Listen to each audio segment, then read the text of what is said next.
नमस्कार, मी प्रियांका पाटील. आपण पाहत आहात राष्ट्रीय लोकराज्य न्यूज, निर्भीड बातम्यांचे व्यासपीठ. आज आपण दिवसभरामध्ये घडणाऱ्या घडामोडींवर नजर टाकूया. चला पाहुणं, आपल्याला जायचंय. पण कुठे जायचंय? टाकळी ढोकेश्वरच्या हॉटेल वैष्णवी मध्ये जायचंय. म्हणतात तिथे खूप छान जेवण मिळतं. चला तर मग जाऊया. पारनेर तालुक्यातील टाकळी ढोकेश्वर येथील सुप्रसिद्ध हॉटेल म्हणजे वैष्णवी हॉटेल. या हॉटेलची चवच लई न्यारी. पाहुणं, एकदा या. हॉटेलची चवच लई न्यारी. अस्सल मांसाहारी प्रेमींच्या जिभेचे चोचले आता पूर्ण होणार. ते फक्त हॉटेल वैष्णवी मध्ये. या ठिकाणी सर्व प्रकारच्या पार्टीच्या ऑर्डर स्वीकारल्या जातील. प्रोप्रायटर संतोष रंगनाथ ठाणगे. संपर्कासाठी मोबाईल नंबर 8830578505. या हॉटेलचा पत्ता नगर कल्याण हायवे, पारनेर चौक, टाकळी ढोकेश्वर, तालुका पारनेर, जिल्हा अहमदनगर. अवैधरित्या गौण खनिज उत्खनन वाहतूक करणाऱ्या तस्करांकडून नांदगाव गावच्या लोकनियुक्त सरपंचांना जीवे मारण्याची धमकी. महाराष्ट्रातील सरपंच संघटना झाल्या आक्रमक.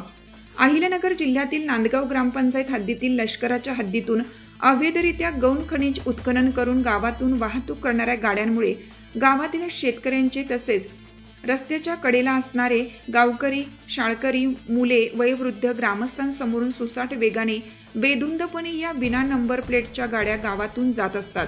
त्यामुळे ग्रामस्थांच्या जीवितास धोका निर्माण झाला असून तुम्ही गावातून गाड्या घालू नका असे सांगितले.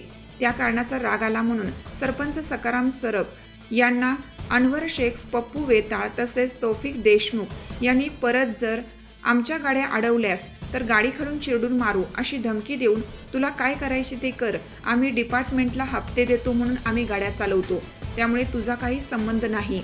त्यामुळे सरपंचांच्या जीवास धोका निर्माण झाल्याने सरपंच यांनी अहिल्यानगरचे जिल्हा पोलीस अधीक्षक सोमनाथ गाडगे यांना फोनवरून माहिती दिली असता MIDC पोलीस स्टेशनचे सहाय्यक पोलीस निरीक्षक माणिक चौधरी साहेब यांनी परिस्थितीचे गांभीर्य लक्षात घेऊन घटनास्थळी कर्मचारी पाठवून सरपंच सकाराम सरब यांची रीतसर फिर्याद नोंदवून घेऊन वरील तस्करांच्या विरोधात MIDC पोलीस स्टेशनमध्ये BNS कलम 352 आणि 351(2) नुसार गुन्हा दाखल केला असून सरपंच यांनी संरक्षणाची मागणी केली आहे.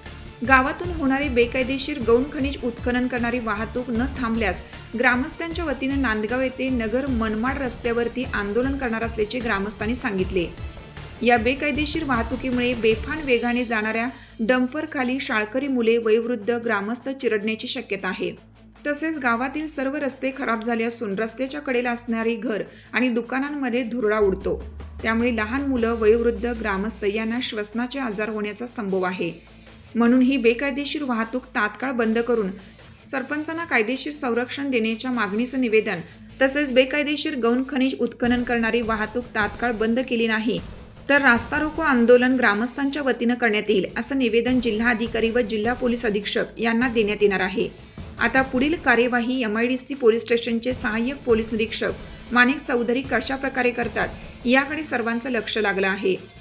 या संदर्भात माहिती सरपंच परिषदेचे महाराष्ट्र राज्याचे अध्यक्ष दत्ता पाटील काकडे यांना देण्यात आली असून बीड जिल्ह्यातील घटनेची पुनरावृत्ती होऊ नये म्हणून आता सरपंच संघटना देखील आक्रमक होणार आहेत. राष्ट्रीय लोकराज्य न्यूज नेटवर्क, अहिल्यानगर.